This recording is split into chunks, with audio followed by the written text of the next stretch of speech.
In Central Texas, the best time to plant trees is in the fall. In fact, we celebrate Texas Arbor Day on November 1st.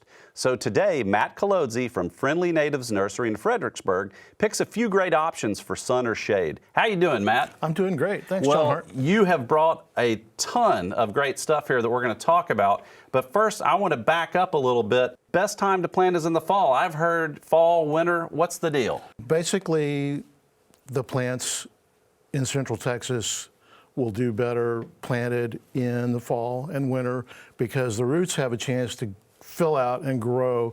They'll continue to grow basically from October through March, and that makes it less stressful on the plants come summer when we've got all the heat. Are there any things in terms of preparation that folks might think about too if they're going to be planting a tree, or should they just go and stick it in the ground? Well, you need to dig the hole appropriately, and a lot of people make the mistake of trying to backfill their hole with really fine compost or amended soil.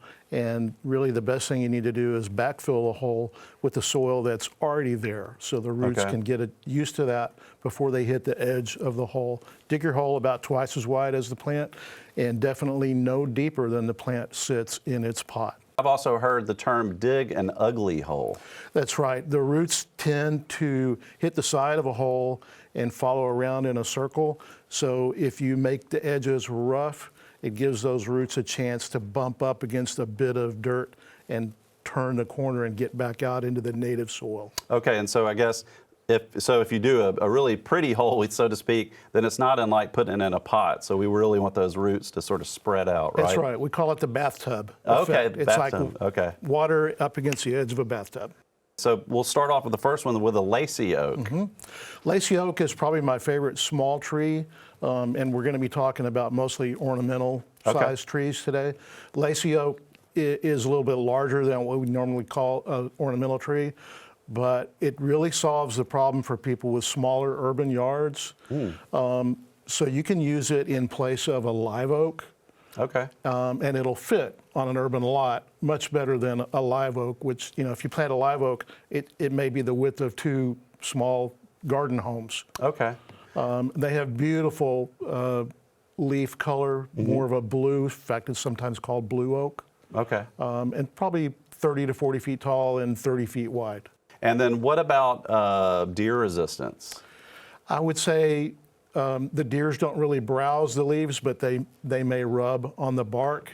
And so you need to protect the trunk of a younger tree. Once it matures and toughens up, you won't have a problem. And if they reach, they may try to nibble on the few lowest leaves. But other than that, they're deer resistant. And it's good too to incorporate, because a lot of people plant live oaks because they're great trees, but it's really nice to have some of that diversity with the Lacey oak. Biodiversity among your plant selection is really a way to go. Plus, the Lacey oaks are highly resistant to oak wilt. Well, what about the roughleaf dogwood? Roughleaf dogwood is a medium-sized ornamental tree, really acts like a large shrub. It wants to kind of make a thicket in the wild. I think in your home landscape, it's easy to trim out suckers for a few years if you need to, and then train it up as more just of a multi-trunked small tree. Really good wildlife plant. Lot. I think I've read 100 species of songbirds feast on the berries, which are white, which has got a nice ornamental feature to it. They also have beautiful white blooms in the spring and great fall color on the roughleaf dogwood. It's kind of uncommon. It's more of a maroon to purple shade. This is a really great shade species as well, right? Yes, this one will tolerate part shade to most shade. A good understory planting. And then moisture, this one maybe does a little bit better with extra moisture? This one can handle extra moisture. You see it a lot in riparian areas where it gets a little extra water once in a while, but it can also handle a really dry site. So maybe kind of just water it in to get it going, and then water it in to get it established, and probably after a year or 2 seasons, 2 summers, you probably won't have to water it again. The next one, the Chitala, what about that guy? So Chitala is one that is not technically a native, but it's a hybrid of 2 native plants, desert willow and southern catalpa. So the name Chelopsis linearis and catalpa were put together to call it Chitala. I like it because it is more predictable in its stature, in its form. It makes a good replacement for straight desert willow, which tend to be wonky, and some people don't like the wildness of the look of a desert willow. This is going to have almost the exact same flowers, but with a little bit bigger leaf and a really fully rounded form, and great bee plant. Another one's fairly common, but and is definitely widely available, the Possumhaw. And it's basically a deciduous version of the maybe more familiar yaupon. Right. Its native range is actually bigger than that of yaupon. It grows farther north, so it can handle a little bit colder temperature, which isn't necessarily a problem in the Austin area, but as you move up towards North Texas, yaupon may have a little dieback in the winter, and Possumhaw would recover nicely. And the berries are just fabulous, especially on a gray winter misty day. Yeah. Because the leaves drop, and then you just have this explosion of red berries. And by the time they're ripe, cedar waxwings and mockingbirds come in and just devour them. I was about to say, I've seen a lot of cedar waxwings on those guys. Yeah, it's a favorite of theirs. Okay, the next one, Eve's necklace. Eve's necklace, John, is my favorite ornamental tree because of really year-round interest. In the spring, it has beautiful, slightly fragrant orchid-type flowers that hang down. They're pendulous, and they're a nice pink and ivory color. Really good pollinator at that time.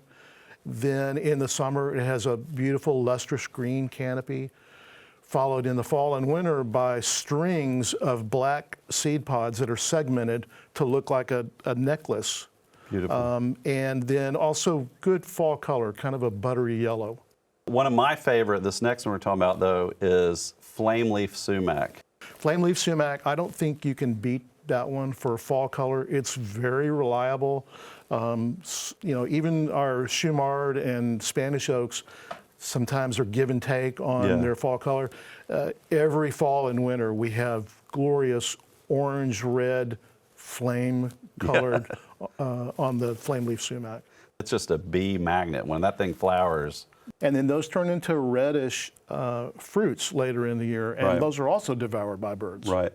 And another bee plant would be the kidneywood. I'd talk about a drought-tolerant plant. You see it on canyon edges. It loves limestone-based, dry, rocky soil. If you're a beekeeper, it makes really good honey. And it smells great. Yes, the flowers the leaves have a peculiar smell to me, but the flowers, man. But the flowers are awesome. Oh, wow. Finally, we've got golden ball lead tree. Golden ball lead tree, I think, just like all of these, should be more widely planted. It has wonderful puffball, bright yellow flowers on it in the spring and early summer. And as it ages, the bark turns a cinnamon color. It's very rough and scraggly, very pretty, interesting bark. So even in the winter, you have the structure of the tree, which is fairly open. Right. And wonderful bark to look at. Well, Matt, I want to thank you so much for coming by here, and we could talk about these for days. I mean, a lot of these, like you said, are just plants that aren't as represented as much and definitely need to be incorporated in our landscapes more often. So I want to thank you again, and I want to remind everybody too that November 1st is Arbor Day, and also the third week of October is Native Plant Week of Texas.